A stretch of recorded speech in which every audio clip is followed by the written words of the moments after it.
দুবছরের মধ্যেই ভেঙে পড়ল রাম সেতুর গার্ডওয়াল। প্রশ্ন উঠছে লক্ষ লক্ষ টাকা ব্যয়ে এই সেতুর নির্মাণ নিয়ে। 2022 সালে সেপ্টেম্বর মাসে ঢোল পিটিয়ে কয়েক লক্ষ টাকা ব্যয়ে উদ্বোধন হয়েছিল মেদিনীপুর শহরের ভীমচক খালের উপর পাকাপোক্ত পিলার দিয়ে প্রাক্তন চেয়ারম্যান রামচন্দ্র ব্যানার্জির নামে একটি সেতু। এই সেতু উদ্বোধনে এসেছিলেন তৎকালীন বিধায়িকা জুন মালিয়া।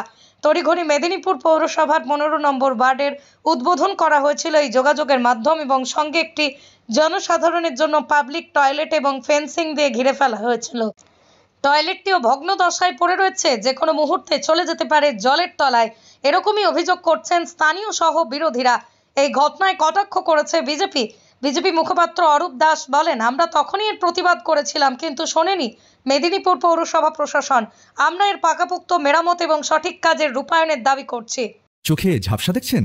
সামনের ছোট লেখা পড়তে অসুবিধা হচ্ছে? অতি সত্বর যোগাযোগ করুন Nayandeep eye care centre, Daspur Bazar. এখানে চেম্বার করেছেন চক্ষুরোগ বিশেষজ্ঞ ও phaco surgeon doctor Kaustav Bhuiyan এবং ডক্টর সুদীপ্ত ঘাটা। পড়ে গেল জলের ধাক্কায়, গলা জল আসছে দাঁড়িয়ে উপর থেকে পুরো এই পাশটা ঘাটে। এই ঘরের কাজটা বানিয়েছে ভালো বলে রয়েছে, নাহলে এও চলে যাবে। এই চলে গেছে। দেখো কখন হয়েছে এটা রাত্রের দিকে হয়েছে, তো পরশু বৃহস্পতিবার দিন সেই জলটা হলো না টানা জলের ধাক্কাতে। কার গাফিলতি ভাবছেন? এই তো যে করেছে তাদের গাফিলতি। এটা ভালো করে করলে তো তাহলে তো জলটা থাকতো না। গাফিলতিটা কারা করেছে? এটা গাফিলতি মিস্ত্রি করেছে, যারা করেছে মিউনিসিপ্যালিটি থেকে তাদেরই তো হবে। এটা তো মিউনিসিপ্যালিটি থেকে করেছে। এখনো এক বছরও হয়নি গো এখনো। সকলের এই ভিতরে খেয়ে যাচ্ছে তো। কবে বলতে কবে যদি ট্রাক যায় তো উল্টে পড়ে যাবে সব সুদ্ধা, এটাও সুদ্ধা পড়ে যাবে তো তখনই। কিন্তু করার নেই। জলটা আমার নাম শঙ্কর চক্রবর্তী। সম্পূর্ণ ভুল পদ্ধতিতে তৈরি হয়েছে এই কালভার্টটা, আর এটা নিয়ে আমি প্রথম এখানে প্রতিবাদ করেছিলাম। এখানে বিক্ষোভও দেখেছিলাম বিজেপির তরফ থেকে, কিন্তু সেদিনও পৌরসভা আমার কথায় কর্ণপাত করেনি, চেয়ারম্যান করেনি। আমি কাউন্সিলর নিয়ে কিছু বলবো না, নবীস ছেলে, সদ্য রাজনীতিতে এসেছে, তাই ওকে নিয়ে আমি কোনো মন্তব্য করব। কিন্তু এটা যদিও এই কাউন্সিলরের কোনো ভূমিকা এখানে নেই, কারণ ও রিমোট কন্ট্রোলে চলে। আর পৌরসভা যদি একটু সচেতন হতো, আমি এটার অরিজিনাল যে ম্যাপ ব্রিটিশ পিরিয়ডের, সেই ম্যাপ খুলে দেখিয়েছিলাম। এখানে আগে 3টে আর্চ ছিল, সেটাকে ভেঙে 2টো আর্চ করা হয়েছে। বলেছিল যে বন্যার সময় সমস্যা মিটে যাবে। সমস্যা মিটে যাওয়া তো দূরের কথা, ভেঙে পড়ে গেছে। গতবারেও যখন বর্ষার সময় এই কালভার্টের উপর দিয়ে জল গেছে, সেটা আপনারা এসে ছবি করেছেন।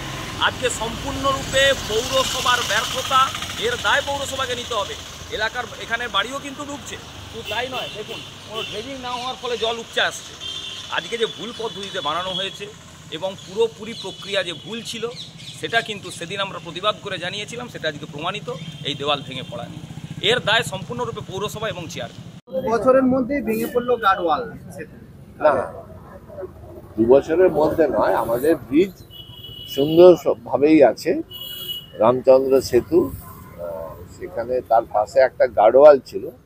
এই প্রবল বর্ষণে তলাটা মানে এমন গর্ত হয়ে গেছিল যাতে একটা গার্ডওয়ালের একটা সাইড একটু উল্টে গেছে, এবং আমরা সঙ্গে সঙ্গে ইঞ্জিনিয়ারদের পাঠিয়েছি, তারা পর্যবেক্ষণ করেছে এবং নতুন করে আবার হবে। এবং এটার জন্য যদি আমাদের ইঞ্জিনিয়ারিং ডিপার্টমেন্টের গাফিলতি থাকে, তার জন্য প্রয়োজনীয় ব্যবস্থা নেওয়া হবে, এবং যে এজেন্সি কাজ করেছে তার যাতে পেমেন্টও না হয়, হেল্প করা হয়, সেটাও দেখতে হবে। সামনে বর্ষা আরো বৃষ্টি প্রবল হবে, তখন আরো ক্ষতিগ্রস্ত হওয়ার সম্ভাবনা থাকবে।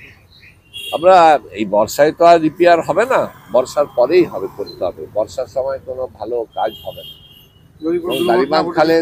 দাড়িবাঁধ খাল আমাদের বাঁধানো চলছে, এবং সেটাই বর্ষার জন্য নতুন করে আবার পার্মানেন্টলি রড দিয়ে খাঁচা তৈরি করে ভালো করে তৈরি হচ্ছে, যাতে কোনো অঘটন না ঘটে।